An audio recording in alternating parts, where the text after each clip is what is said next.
Hej og hjertelig velkommen på Måtten i dag.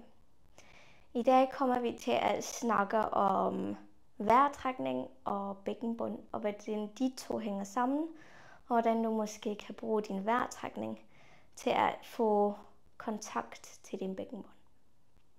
Lad os starte med vejrtrækningen. Din vejrtrækningsmuskel, diafragma, sidder i din brystkasse.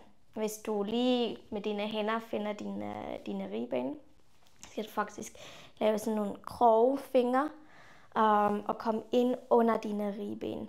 Det her din åndedrætsmuskel, diafragma sidder, og den spænder helt forfra, går rundt omkring og også bagom til. Det er der hele din vejrtrækningsmuskel sidder, diafragma sidder.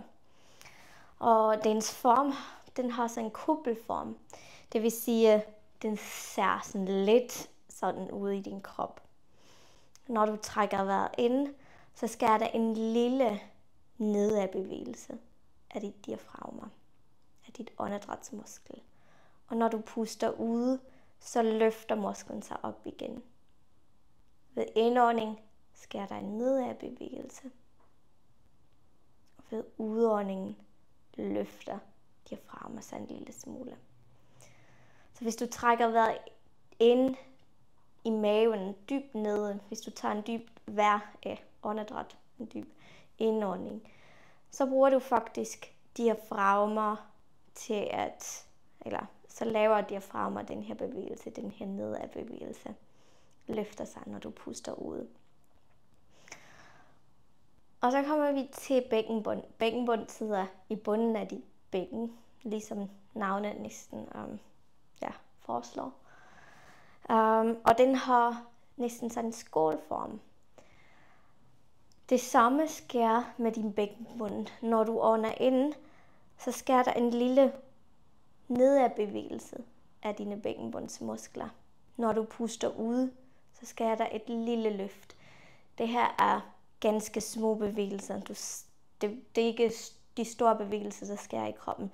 Det er små bevægelser, en små nedadbevægelse, når du trækker vejret ind. Et små løft, når du puster ud.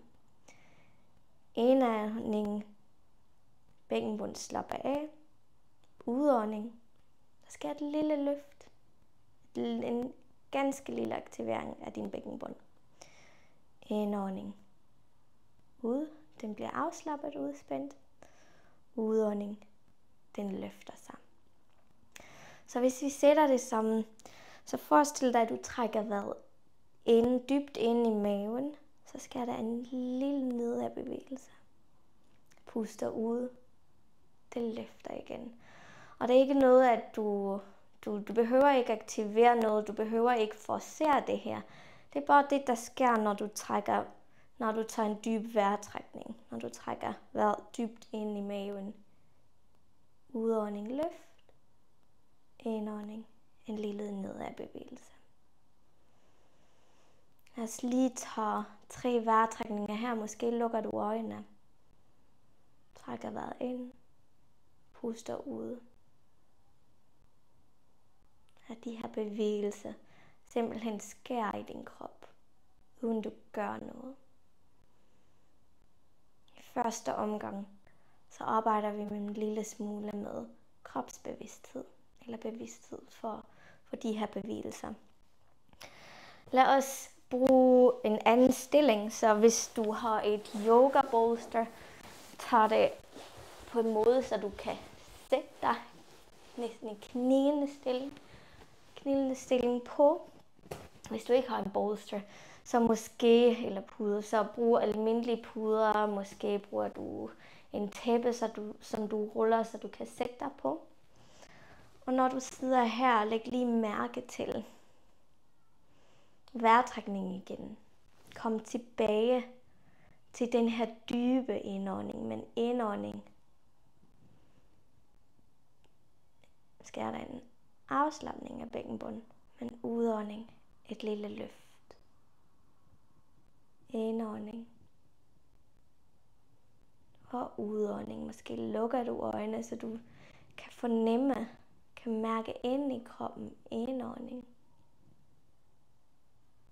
udånding. Lige 2 vejrtrækninger mere. Indånding. Udånding. Sidste. Ind. Og ud. Du må gerne åbne dine øjne igen.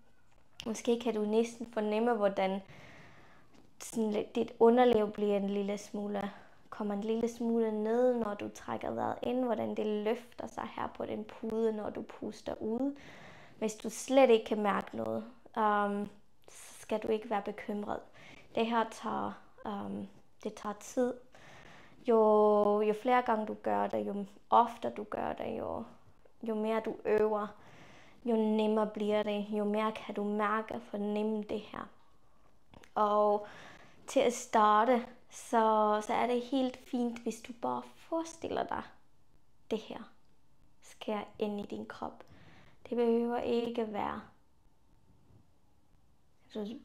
ikke være sådan, at du mærker det lige fra dag 1.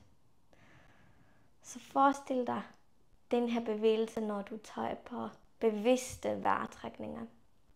Og så ønsker jeg dig rigtig god fornøjelse med at øve det her. Tak for i dag.